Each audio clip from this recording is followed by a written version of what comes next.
And welcome back, basketball fans. As promised last week, Jason and Dan here to give you the full rundown of the boys' basketball mid-season reports. And before we get started, Dan, I've got a bit of a preamble here. It seems like every day, you and I are both taking incoming on people that don't understand how all this works. And we seem to be kind of bouncing back the same questions and issues every time. It's the same like couple of questions. And so the one that came up last week, I want to remind the audience right away because it's an important one. These are moments in time. And so last week on Friday, the WIA put out their midseason report, and ours comes out every Tuesday. So they come out twice a year, Tuesday, and then seed the final seed. We put ours out every week. In between there are hundreds of games that get played. And so the comment that came in is, well, what's wrong with yours? You had us, it was a coach. What's wrong with yours? You had us as a four. They got us as a three. Well, right, because we had about 800 games between the two numbers. It's the same thing as you're 3-1 this week, so that totals four, and then you lost a game on Thursday. Now you're 3-2, and now it's five, a different number. As the days go on, as the games tick off, these scores change moment by moment, game by game. Just relax, get to the playoffs, and win the games. Dan? Yeah, absolutely right. What I would say is it's not just the games that you're playing that matters, right? It's everybody that you have played goes into the formula. Everybody that you've played that they've played also takes into account, right? So on any given night, you probably have about 80 to 90 games that affect your seed, right? Right, And that's right. what And you're it's saying. Times a week difference, it's 4, 5, 600 games. Like they all matter. Yeah, and we're gonna give these today, and there will be 100 games tonight, and about 200 more tomorrow. And so what we say tonight, today, could change by tonight. It almost will certainly change by tomorrow night. So just calm down, keep your lion's tails calm down. That's my hint. And everything's gonna work out. Everything's gonna work out just fine. All right, so here we go. Starting in Division One, last week, Dan, I showed all the seeds. I think with the boys teams, I think the boys basketball fans know what's going on. You get to see every single seed score. All the 400-ish boys basketball teams are scored. You can see them all. You should be looking at them all at ZaleskiSports.com. Click VIP. It's five whole dollars to see this. And then you are prepared once the playoff time hits. You'll already know where your team is going to be seated, who they'll be playing, on and on. And so here we go. So we're going to mention some of the teams now. You can see everyone, whether your team is a 1 or an 18 or anywhere in between. You can, and no matter where you are, if you're in Door County, Milwaukee County, La Crosse County, Eau Claire County, whatever county Hurley is in, whatever, Iron County, Forest County, Vilas County, whatever you're in, you get to see every single one, every single score, every single school. All right. The other thing I will say Yes, before you please. jump into this, Let's do it. because some people have shared with me that like our seeds were 3 off or they're 4 off or something, right? What we'll say is that we are giving them the raw numbers, right? We're not adjusting for head to head, and we're giving the numbers. The WIA is not giving you the numbers. So if you're not a member of the VIP on Zaleski Sports, it's pretty easy to see that there's 4 teams that are all kind of just on top of each other number wise, right? And the WIA does not show that, right? If you didn't know any better, you'd think that they're evenly spaced out, and it's not. And with 2 weeks before the official seeds come out, I think that's 2 weeks from yesterday, maybe. Yep. I think it's Yes, on. for the boys, yes. Yeah. A lot can happen. And the other thing that we learned from the girls is that a lot of these teams, they haven't submitted all their scores to the WIAA. Right. And if it's incomplete, WIA doesn't chase those down. They're just marked as zeros for right now, just blanks. For their midseason report that they put out. That's correct. Yeah, as an example to that, Dan, I'll give one more example and we'll get into it because you're exactly right. In Division One, Section 2, Homestead is a 5.44. Germantown is a 5.48. Bayport a 5.53. Hartford a 5.56. one game not even played by any of those four teams could switch any of the four of them around. Just one game Yeah. played in the state could switch because they're so tight, to your point. One game played, one game reported could switch all of those completely around.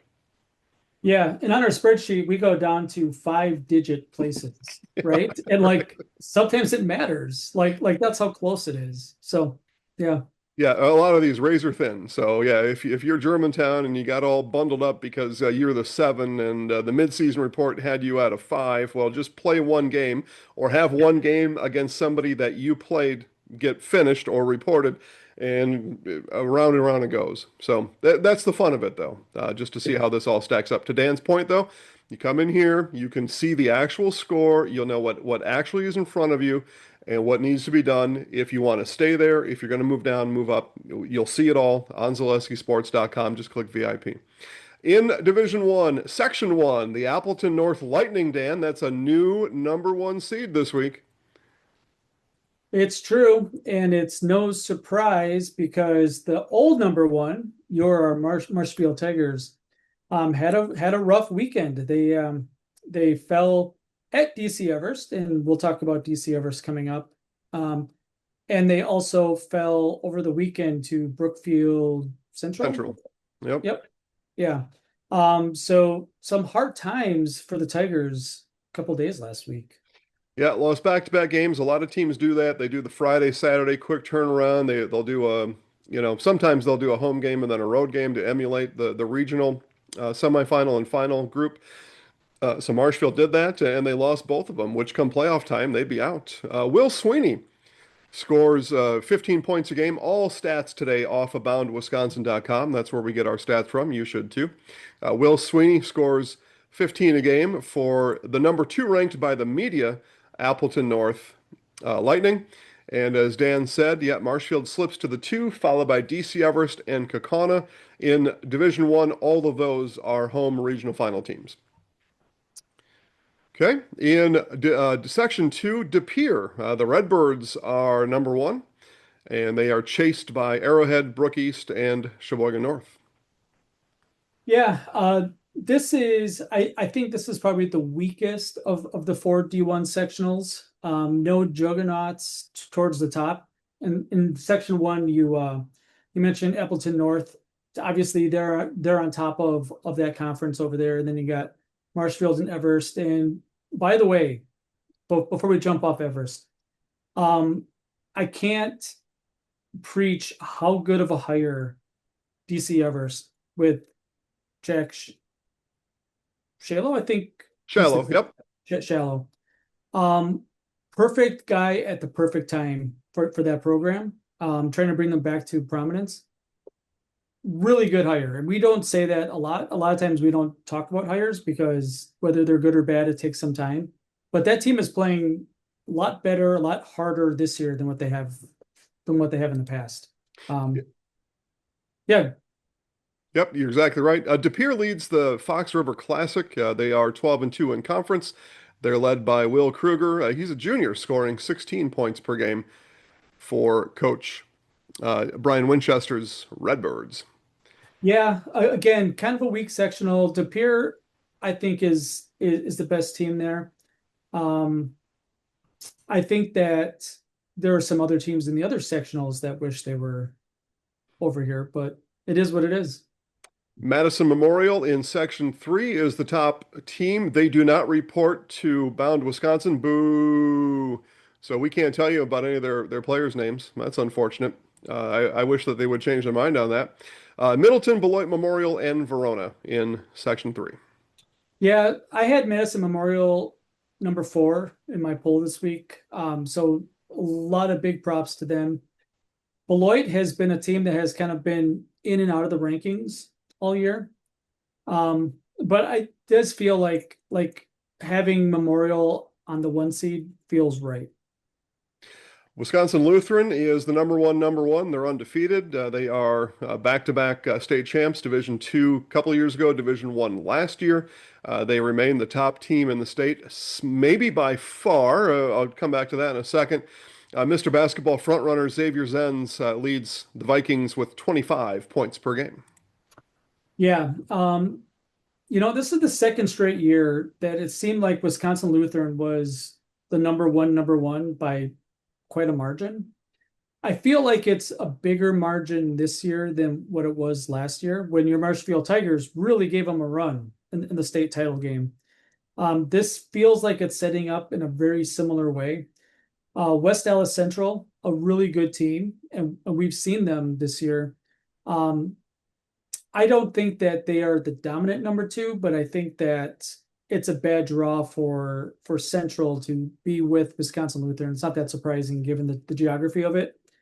But the winner of that sectional, I think, is going to be by far the favorite in the number one seed.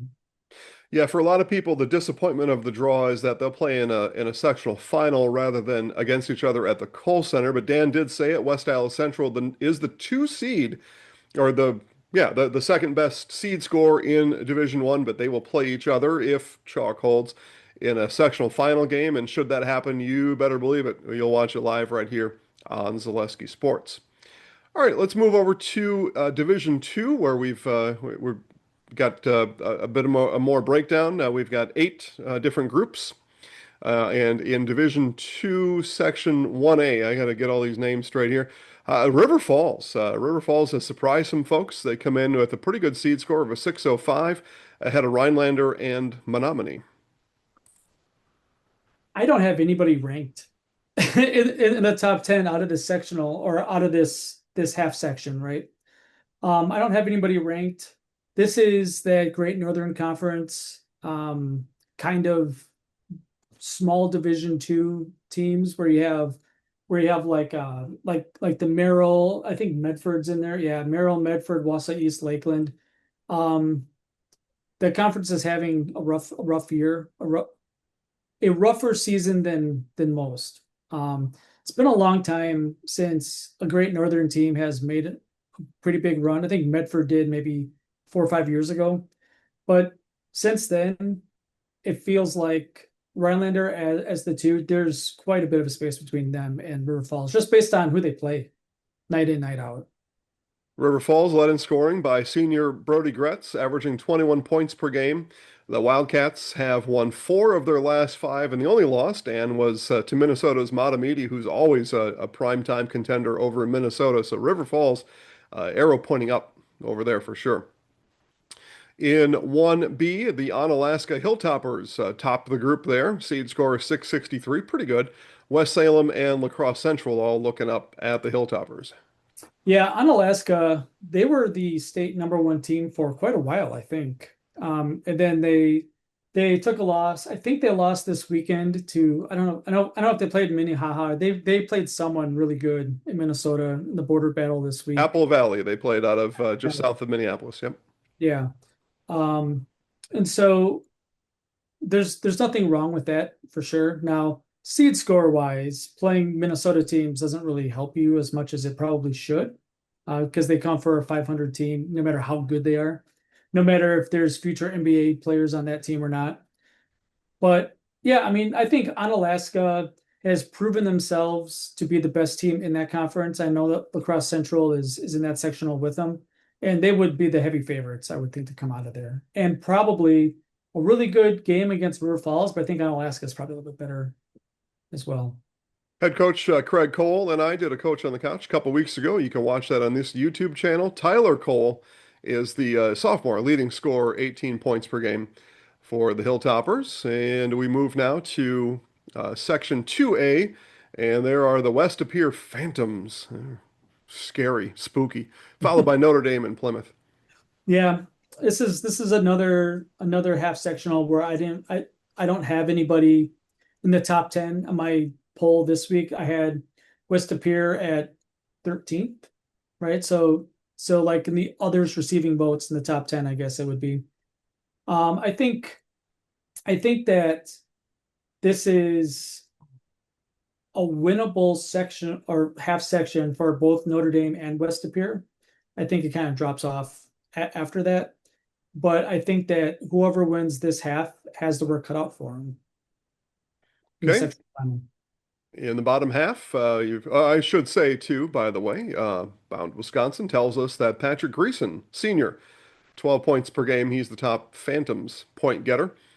In the, where are we? Lift off? No, left off. Port Washington in 2B, followed by Slinger. Those are my Owls, Dan, and I don't think the Owls are done flying yet. They do trail Port Washington for the moment, but watch out for my Owls. Yeah, I think these are the top two teams in the state in Division Two. Again, another just like we had in Division One. I think personally the top two teams in the state are in the same half sectional, which you hate to see, but it is what it is, right? Thankfully, there's no home court advantage there, right? Because at that sectional semifinal level, it'll be a neutral floor type of situation. But man, Port Washington against Slinger would be a great game, an amazing game. Port Washington Pirates, they lead the Glacier Trails at a perfect 8-0. They are 17-1 overall, and Cal Luce is a senior, averages 18 points per game for his Pirates. Moving over to 3A is New Berlin West, followed by Beaver Dam and Wauwatosa West. Kind of a bunch there, maybe some separation, but a little bit bunched up. Yeah, three really good teams, three state ranked teams. I haven't looked at the rankings probably aren't even out yet. We just voted yesterday and today on it. But yeah, I mean those top three teams, they're all in my top 10 this week. I think that I mean I haven't seen New Berlin West. I saw Beaver Dam play. They're a really good ball club. They're put together really well. Um, I think that especially Beaver Dam, I know plays an incredible schedule, and I'm sure everybody else does too. But just given Beaver Dam travels a lot, both boys and girls, they're not afraid to play anybody, and that only helps you in the playoffs. Head coach is Scott Cook, and Jace Cook, a junior, scores 19 points per game. And we'll move to 3B, and we see McFarland, followed by Mount Horeb and Monroe, another tight grouping there in the top three in 3B. Yeah, McFarland, I think is the best team here. They were number 11 on my list. They just missed my top 10. They were number 9 last week. They did lose to a good team this week. I don't remember who they lost to, but I know that they lost a game. Oregon. The Oregon, yeah. Um, which isn't a bad loss by any means. But yeah, I mean, I think McFarland's a step or two better than Mount Horeb and was the other one Monroe you said? Yeah. Yep. All right, let's see. What do we have here? The Spartans, and Dan knows I've got a sour taste in my mouth right now about the Spartans. Garrett Kroll, a junior, averages 19 points per game. Not about these Spartans, just Spartans in general. I'm not agreeable to them right now. In 4A, Whitefish Bay, followed by Golda Meir and Milwaukee Bradley Tech, trailing though. It's really a two-horse race there between Whitefish Bay and Golda Meir. Yeah, really tight between the top two, right? We're talking about 0.58, 0.58. Yeah. This is this is one of those instances where if they played each other, and I don't have Whitefish Bay or Golden Meyer's schedule up in front of me, but if they did play, then that's guaranteed. You already know who the 1-2 is because it's a big gap to three. I've had Whitefish Bay in my top 10, and they've been in the top 10 most of the season in the media poll. Golden Meyer, not for me, at least not right now. So I I would say Whitefish Bay probably the favorite, but I'm not sure. Also, speaking of the Spartans, I think the officials might have been on the fix there. That's all I'm saying. It was a Colin, pretty rough overtime officiating. Yeah. Colin Julian averages 19 and a half per game for the Whitefish Bay Blue Dukes as we're moving on, and they have not played each other, so you won't have any kind of a tie break needed over there. So that And is it coming down to the wire then for those Yep, two because they're tight. certainly will. In 4B, Waterford, Milwaukee Bayview, and Martin Luther, although Waterford, really good basketball team this year. Yeah, and a big gap to number two. And would I mean we're not here to predict state champions, right? We're not here to I suck at it anyway, so don't look at me. yeah. Yeah, we just have to be careful, right? Because I think Waterford is really good. I think that they are gold or silver ball good. Um, but a lot of things happen, and like we say that, and then they lose in like a regional final at home or something. Like it happens every single year, right? Where just things happen in the playoffs, right? So, Chad Brisky may not be watching, but his Eau Claire Memorial ball club a couple of years ago, I was talking him up, and they lost in the first round to a 16 seed. So I don't do yeah, it the anymore. 116 upset. Yeah. And that 16 seed went on to sectionals actually that They year. did. Yeah. So like it was a really bad loss on paper when you look at it on the bracket, but they beat Superior the next round, and they that 16 seed made a run. Waterford, first place in the Southern Lakes. They're 10-0, led in scoring by senior Caden Gustafson, 22 and a half points per game for a little old Caden. He's not so little anymore, though. Moving to Division 3 in Section 1A, Osceola and St. Croix Central, then Prescott. Yeah. Just like the girls side, Division 3, definitely my weakness, The right? sore Because spot for both of us, yeah. because these Northwestern teams, I have no idea, and I I kind of rely on the other media members to understand what's going on in basketball up that way. Osceola 14-4. Yeah. I mean, I know St. Croix Central is usually pretty good for both boys and girls programs.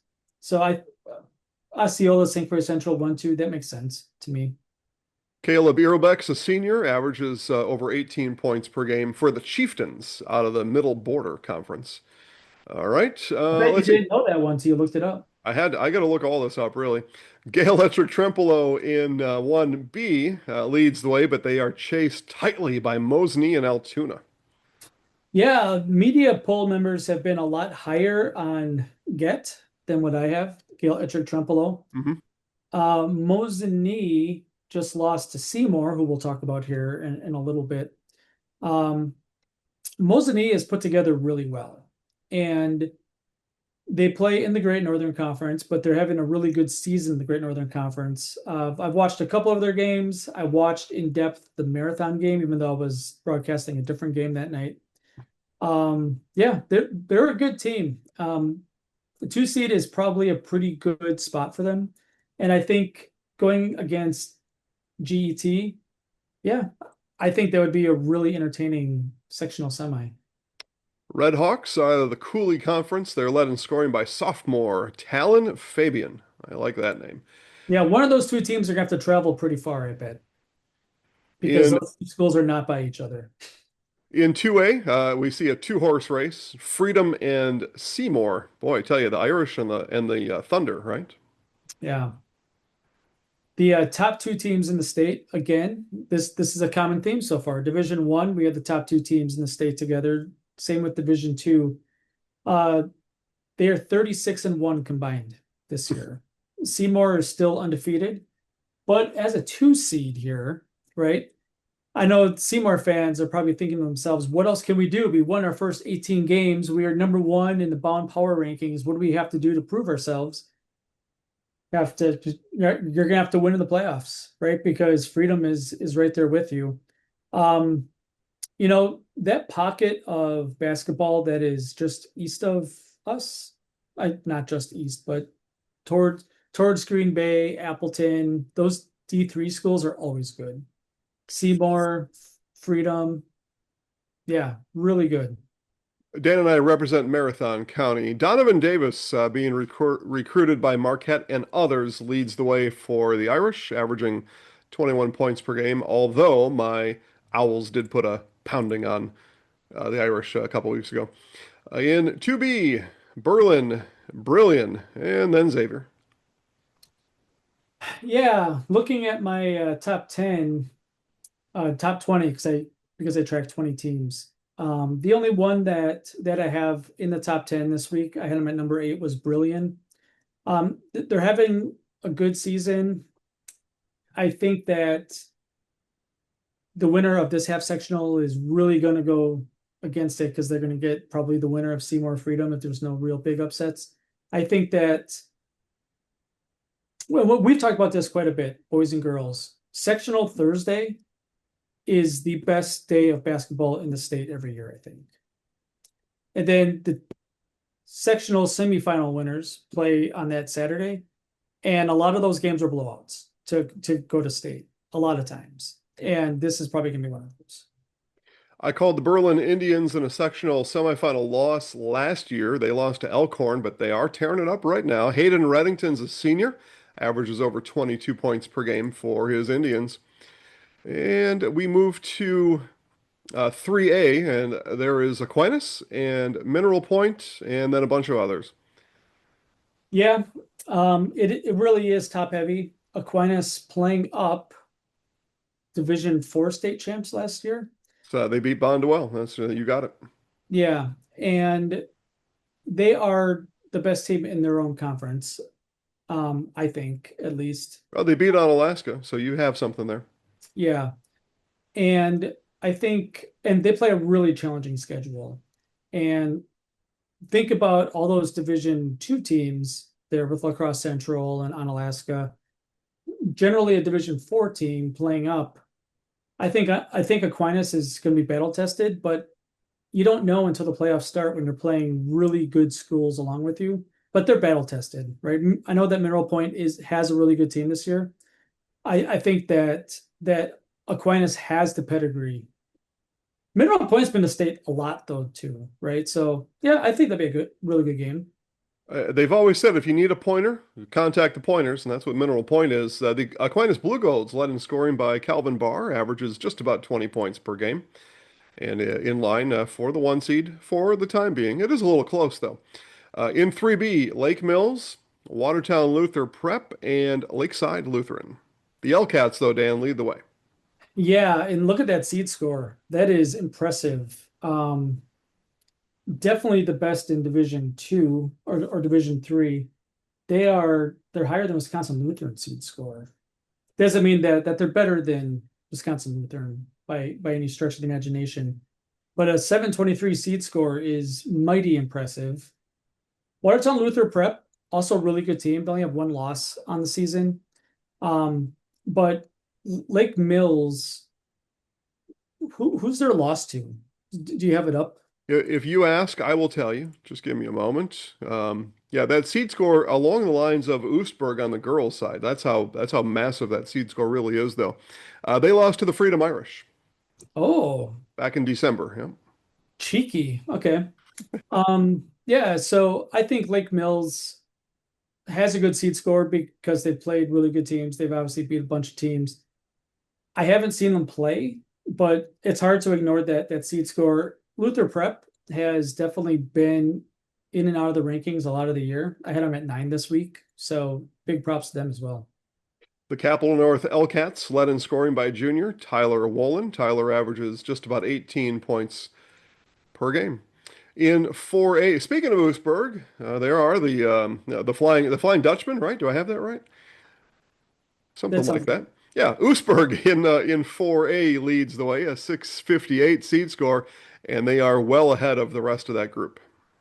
Yeah, there are few programs in the state this year. Aquinas is one of them, where you have boys and girls teams that excel.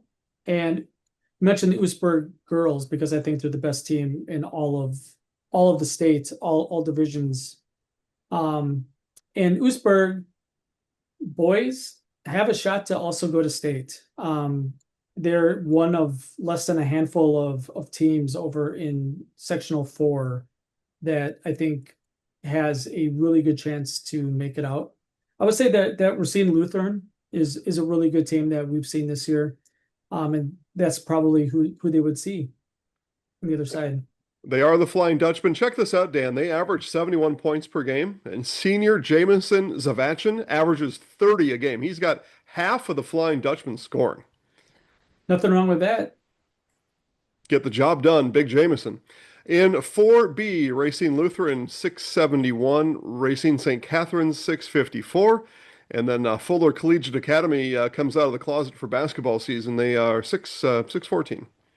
It is interesting how when we do the girls seeds and the boys seeds, and like the boys have a lot more teams than the girls do, right? And it's stuff like the Fuller Collegiate Academy that you've never heard of. It sounds like it's made up and like maybe just here for basketball. I have no idea. I'm not judging.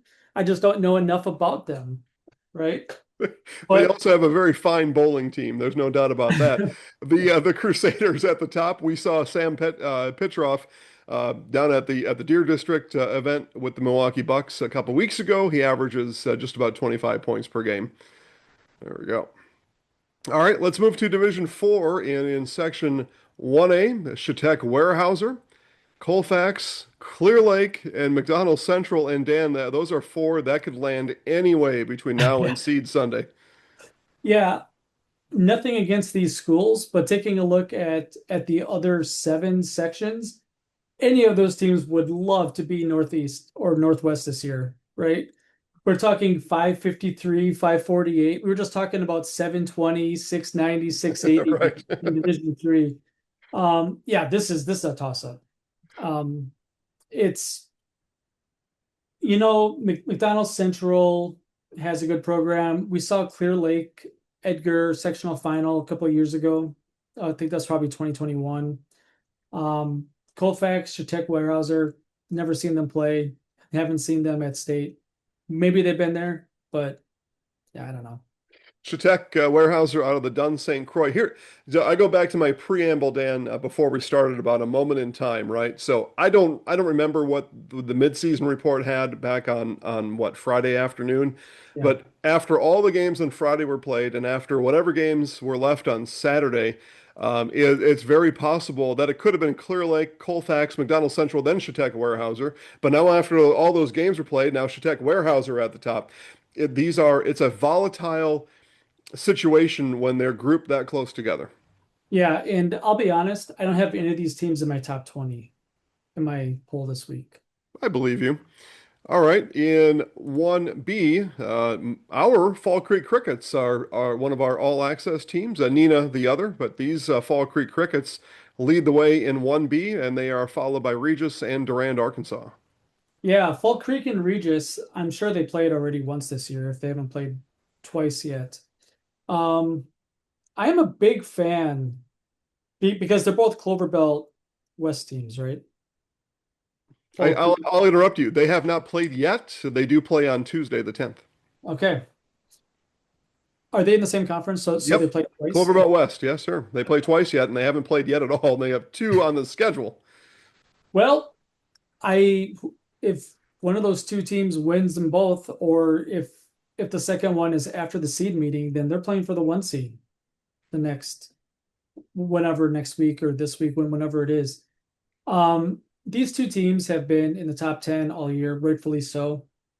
Um, we obviously have a soft spot for the Crickets because we see them all the time on the network. And I've been impressed with what I've seen, and I've watched maybe two full games of theirs so far. I'm a big fan of having conference teams meet in sectionals for the third time because those teams, you know, I'm not saying that they're dating each other's girls. I'm not saying that there's bad blood, but a third time with a lot on the line, there's always bad blood in it. And we've seen it all the time in the Merriwood, right? I think odds are we will get a third time here, and then odds are there could be a fight in the parking lot over that girl, which in this case is a rivalry. And Dan, you'll be happy when I tell you that both of their games will count in the final All seed right. math as they play on the 10th and then again on the 17th. They play 7 days apart. They play twice. It's going to be Bedlam in Eau Claire and Fall Creek. Miles Schmidgall's a junior, averages 14 points per game for the Crickets. All right, juicy over there. Yeah. In 2A, Dan's Marathon Red Raiders, they lead the entire pack at what do we have here? 689 and likely not to be caught. Dan, tell us about the Red Raiders. Yeah, Marathon is a really good team this year. They come in, I think they're 17-1 now. They're lost to the Mosinee Indians. Not that close of a game. Mosinee is really good, and they kind of bullied Marathon a little bit, like they haven't been bullied all year. This particular sectional lines up pretty well for Marathon. Number two is Hurley. Hurley's played one game against an in-state D4 team all year. Otherwise, it's all been Division 5 schools. And I mean, you play who's around you, right? If you want to play someone, you're expecting Hurley or the opponent to travel 2, 3 hours away. But when you play Division 5 schools, and I think they play 18 conference games up against, I think it's the Northern Lights Conference now.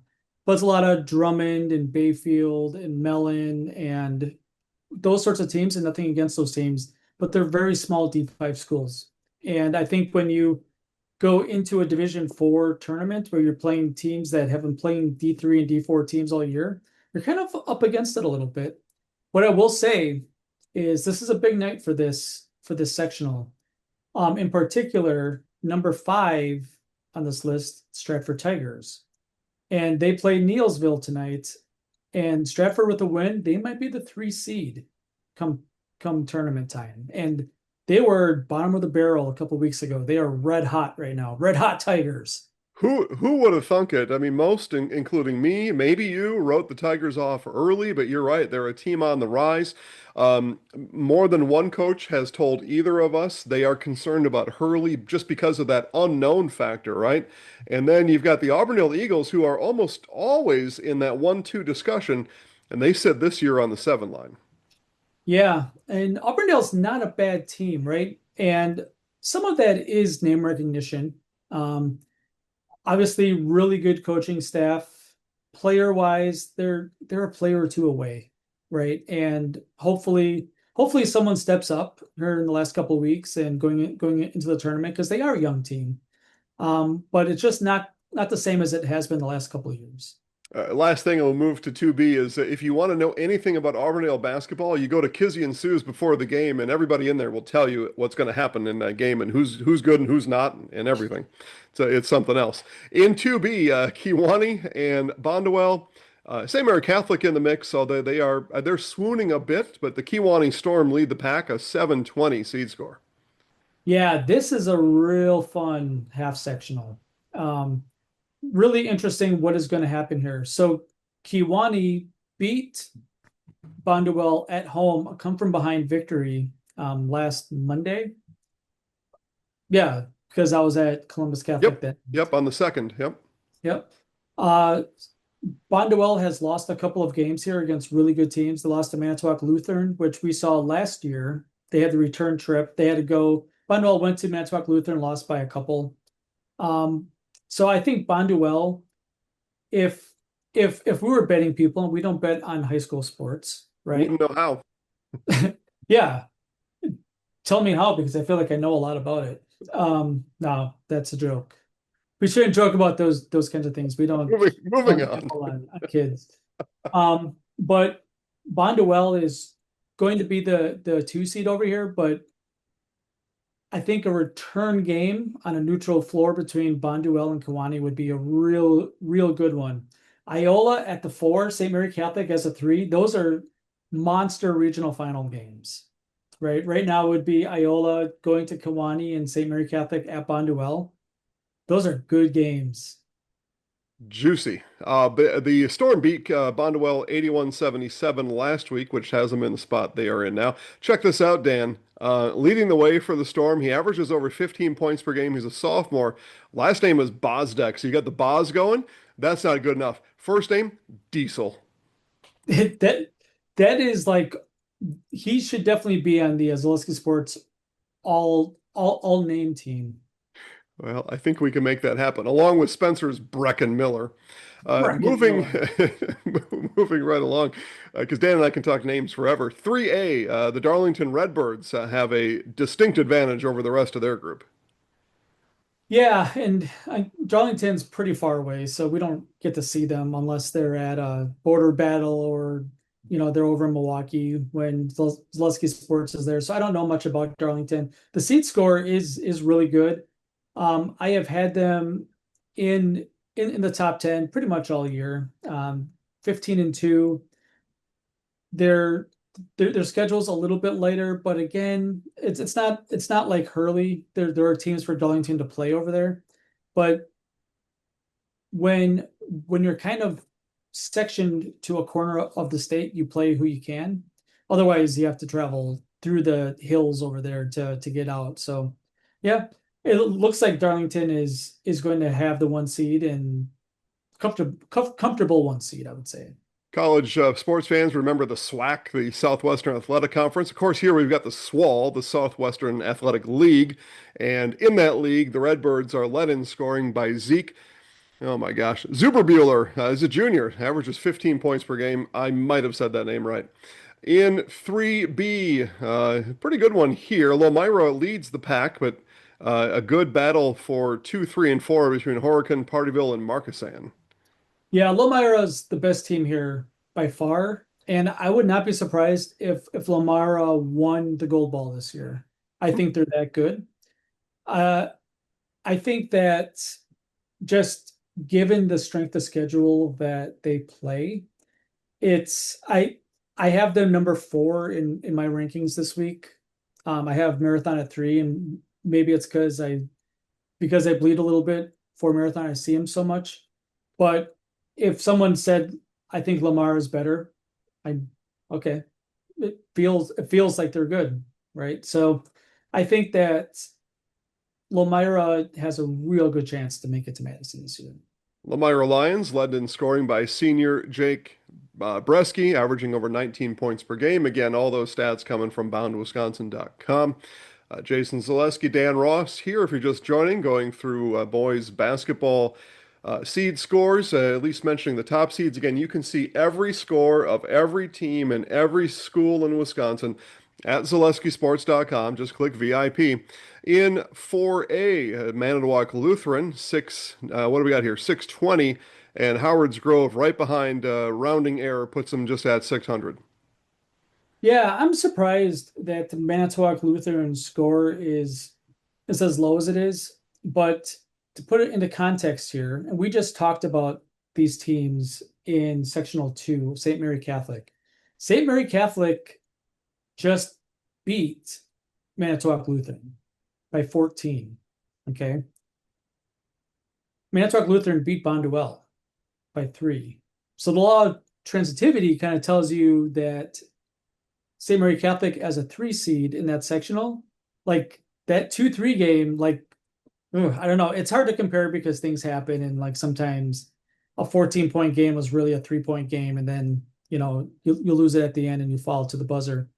But Manitowoc Lutheran, known to be good, a lot of athletes, private school.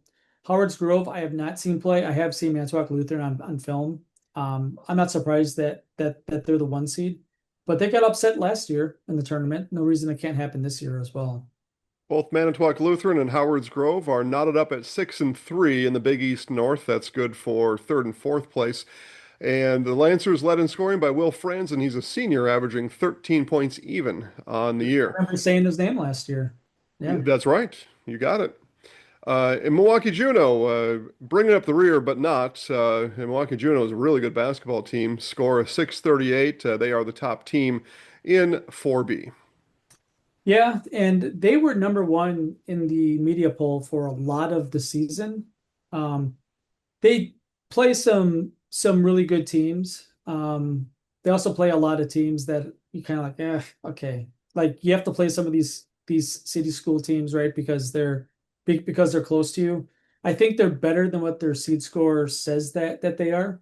Cedar Grove Belgium also a really good team, and they play a really tough schedule. I know that uh, they lost. I don't remember who they lost to, but they are playing the best teams in the state as well. So I think Juno 1, Cedar Grove Belgium 2 sounds right, and a big gap to 3. So I that call should be them a really good sectional semi.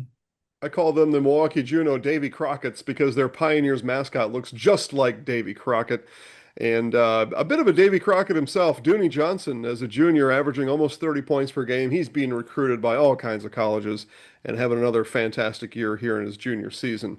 And what I mean by that is he's a pioneer. Yeah. Division 5 will move to. It's our final division in Wisconsin boys basketball, just 5 of them. And in 1A, Turtle Lake. And I believe they're the Lakers. I thought they should be the Turtles. They decided to go with Lakers. What can I do about it? Turtle Lake, seed score is 603. Drummond, just about a 600. And then Webster trailing just a bit after that. Yeah, this is that Northwest sectional, right? This half feels a little bit weaker than the other half that we'll talk about. But Turtle Lake coming in, they're a preseason top five team. We don't know a lot about them. And whoever comes out of the other side is going to have to do a lot of film research on them if they're not looking at them already, assuming that they're the ones that come out, right? Drummond is in there. They're in Hurley's conference. Webster, Washburn, these are all super small Northwest schools that complain about losing to a private school every year. No Seem to. offense. Yeah, they seem to. Dana These are the type Carvey. of schools that make it to Madison and they hoist themselves as the public school champs. We've heard it in person before. True. Turtle Lake. You remember Dana Carvey? He had a movie back in the late '90s or maybe early aughts. Turtle. Yep. It's a stupid movie, but I went and watched it. Brandon Wagner, as a senior, averages over 17 points per game. Out of the Lakeland West are the Lakers. And here is the section. A lot of people believe this will be in section one anyway. The state representative will come out of B, and the Loyal Greyhounds lead the way, a seed score of 643, followed by Prentice and Columbus Catholic. Yeah, these top three teams, this is spicy. Loyal beat Columbus Catholic by two, I think. I think that Couple, was in couple Marshfield, I in think. Marshfield. Yep. The rematch is coming up next week. Okay, so that'll still be counted for seeding, which is really good. I don't think Loyal can be caught as far as seed score is concerned, but I guess you never know. They can be caught for the conference, but that has nothing to do with the seed score. Yeah. Yeah, and I will say this about the Clover Belt East is it is good every year, right? And good as in really good games, really good basketball, tight standings. It's never that way for the girls because Neilsville's, leaps and bounds ahead of the rest of the conference. But on the boys' side, there's really good basketball all over. Like the top half of the conference is really good, right? There's always a couple teams on the bottom where you can kind of pencil in a win or whatever, but the top half is always really good. Loyal has proven it. Number two, Prentice. I have Prentice as the number two team in the state. I'm a big believer in the Prentice Buccaneers. They are Marywood North champions. They should have won at Marathon. I did the game that was pre-Christmas, so late December. I think that they are running over teams, and I think their seed score is just a little bit weaker because of who they end up having to play. But that is a really good team. Be a fun sectional semifinal. Maybe they'll have it in Marshfield. We'll see if Well, it we even might have a happens. Columbus Catholic Prentice regional final, and sign me up for that. That is a good game. We'll ship you out on the bus. For the Greyhounds, seniors Bryce Deegan and Kane Tofar average about 32 points per game for the Greyhounds. Kane Tofar is on the cover of this week's Zaleski Sports Headlines magazine. That's how the Loyal Greyhounds have went this year. In Division 5 2A, and here's one, Dan, that we just aren't ready to figure out yet, but I'll tell you, their fans are coming. They're coming loose at us. They're coming loose and fast at Zaleski Sports, asking for coverage, and that's the Tigerton Tigers. They've got a seed score of 616. But the good news is, Dan, the Tigerton Tigers are on the network tomorrow at Amherst. So Tigers, don't get your stripes all out of whack. You can watch your Tigerton Tigers on Zaleski Sports Tuesday night at Amherst. It feels like they're the Miami, Ohio Redhawks Yeah, of high school basketball, right?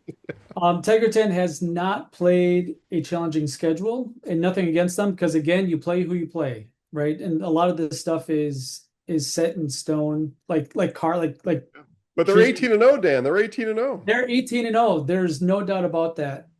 Um, and we talked on the phone about them probably 2 weeks ago already about where does the loss come? Are they going to lose? Are they going to run the table? I think we both think that the Amherst game is all that is really in the way of them running the table and going into the tournament as an undefeated team.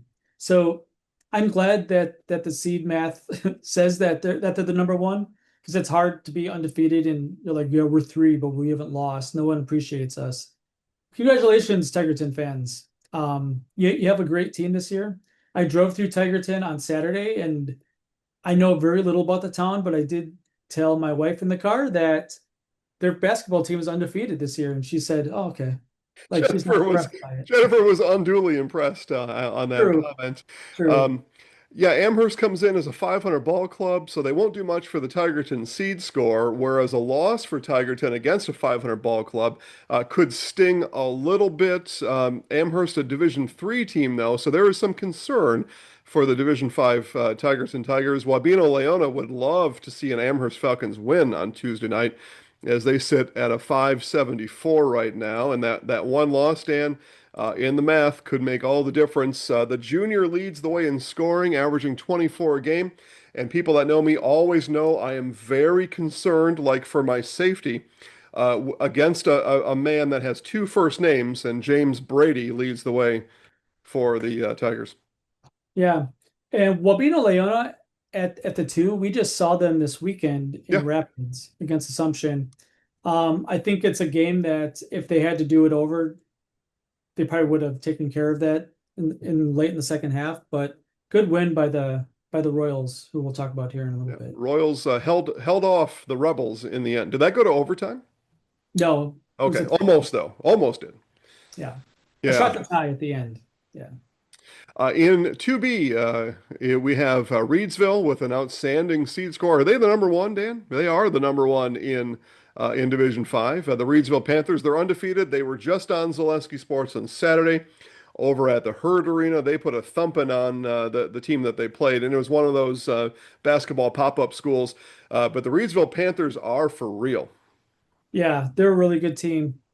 And this is the half sectional where you usually get one of these Packerland schools that have 13 losses, and then all of a sudden they're in like a sectional semi or a sectional final. Green Bay New Lutheran, we're talking about you. Um, we have seen Lords come out of there. We've seen Sevastopol come out with double digit losses, who played Division 3 teams in the Packerland all the time. And then all of a sudden, you're playing Division 5 Northern schools. They're like, oh, this isn't so hard. Like we'd probably only have one loss if we played over here all year. Now Reedsville is a really good team. I think they're the number one team in Division 5. So I don't think they're going to be surprised by that, but I would not be shocked to have a sectional semifinal against Reedsville and maybe like a GB New Lutheran or something.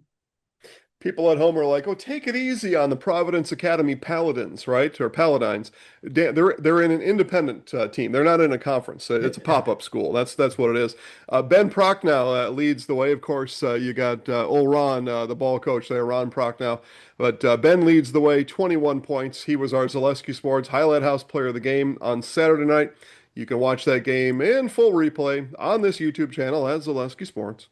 You know who I don't see on here Yeah. is the homeschoolers that have been playing a lot of these northern schools and just crushing teams. I don't believe that they are eligible for this No, deal I here. don't think so. But Yeah. it's just funny because you're like, who are these guys? Like they're homeschoolers. You're like, yeah, I don't know how good they are. And then like, they beat everybody. I don't know. Yeah, They're they're the NECCCHHHAAA yeah. homeschoolers. Yeah. Division 5 3A Royal and Cochrane Fountain City, and then kind of the rest. But there was even some gap now presenting itself between Royal and Cochrane Fountain City. Yeah. Coming into the season, Cochrane Fountain City was getting a lot of hype. And Yeah, well, football team was at state, right? So that bleeds over into the next season often. especially Division 5, Division 4 and 5 basketball teams. If you had a really good football team, you're in really good shape.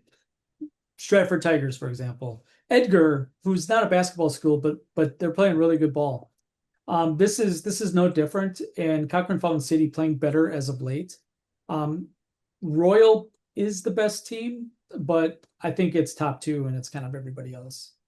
Trey Wilds leads the way. He's a senior, 15 points per game for his Royal Panthers.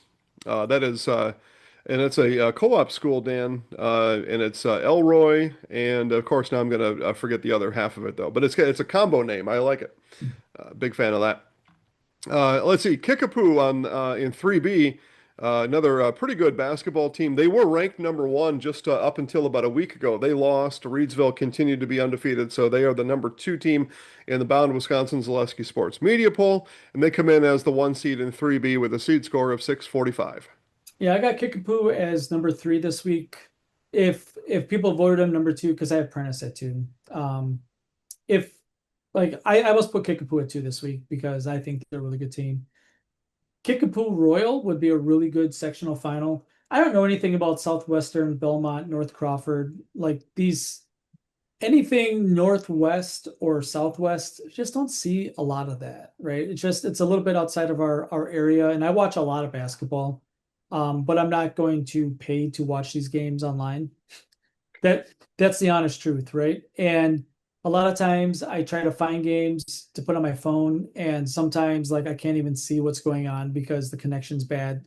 Just high schools, if you're watching this, figure out a way to either be on Zaleski Sports or something similar to that, or have the radio pipe through a video or something to help us out because I would love to watch our athletes play. And if I can't do it, like it's really hard. It's really hard for me to get invested highly into it, I guess. Yeah, there's no scoreboard on the screen. We don't know what the score is. We don't know any of the names. We don't know what's happening. Oftentimes on some of those cameras, the scoreboard kind of fades in and out during the game, so you have no idea what's happening even at that. So, yeah, give us a call. Sometimes We'll the help you camera's out. not following the ball, Yeah. like everybody's going off screen, and there's like one guy running back on defense, and the camera's on him. Like it's just tough. That's all. The Kickapoo Panthers, Dan, now this is interesting to me. They play Weston, which is east of you, except for the fact that Weston is in the Ridge and Valley Conference, so different Weston than what you know about. They do play Weston coming up here tonight. And Aaron Walter, or Arlen Walter, is a senior, averages 17 points per game for the Panthers. In Division 5, Section 4A, we are nearing the end here. Abundant Life Christian, they were at state last year and 2 years ago. I believe they're twice now. For sure, 2 years ago, and still have things rolling there. A seed score of 568, but not so fast. Lee Corso, because Pecatonica would like to have a crack at that one seed. They come in at 555. That's really interesting that Pecatonica has their own boys team, but they go with Argyle on the girls' side. Um, yeah, just just a little interesting. I think this is the weakest sectional out of the four. I don't. I have Sheboygan Lutheran, which we'll talk about next section, but I don't have anybody in here that's in the top 10. For the challengers, Nick Thies is a junior, averages 16 points per game. All right, and here is Sheboygan Lutheran, Dan, in Section 4B. It's a tight one over there, though. Again, kind of a two-horse race. Sheboygan Lutheran, a seed score of 595, and the Oakfield Oaks, 573. And the Chesterton Academy, Chesterton Fieldville, yeah. yeah. Um, I haven't seen them play. I've seen Sheboygan Lutheran on film. They're put together really well. I think Oakfield's also a really good team. I think they might be just a little bit below Sheboygan Lutheran, so the seed scores kind of match what I know about it. Um, but again, a lot like the other divisions that we have teams in Section 1 in Division 5 that would love to have been put here somehow, right? Because that Section 1B, going back to that, that's Loyal, Prentice, Columbus, Catholic. Any one of those would rather be over here, even if they had to travel, than where they're at, just based on geography. Sheboygan Lutheran Crusaders will probably put in a call to Sam Decker, see if he has any eligibility left. If not, they'll run it without him. And senior Brennan Hackbarth averages 24 points per game. He probably has some college eligibility. They seem to let everybody play NCAA now, no matter how many years you've played in professional years. Just send in your appeal, and usually it gets approved. I mean, there are seventh-year seniors out there playing right now, so why not? The NCAA is so afraid of any sort of lawsuit because it's going to be the house of cards that all kind of crumbles away, right? So there we go. There's a breakdown of sorts. Again, the mid-season report from the association came out on Friday. So Friday night and Saturday games not included on theirs. They are here, and it's here is ZaleskiSports.com. Click VIP. And as always, we give Dan Ross the last word in today's talk. Yeah, we're getting to that point in the year when we have our kids and our athletes that we cover and that we know that are approaching the end of their basketball career, and boys and girls both. And there's a lot that goes into all of it, right? Enjoy it. Savor the last month of the season here. For a lot of families, they have been going down this path for 10 years or so, right? Summer ball, AAU ball, and it all accumulates senior year, and enjoy the ride. And those that are playing their senior years, take mental snapshots because you'll never forget them. Um, yeah, it reminds me of Matthew McConaughey's character in that one movie where, he says that, what does he say? Like, I get to stay here all the time, and but every year they're still seniors or something like that. Like I get to keep coming back. Same for me and Dan. We get to come back every year, but the seniors, it's your last ride, so make it a good one. All right, again, the website, zaleskisports.com, click VIP, and Dan and I will come and talk to you again at a station near you very soon. Have a good day. Adios.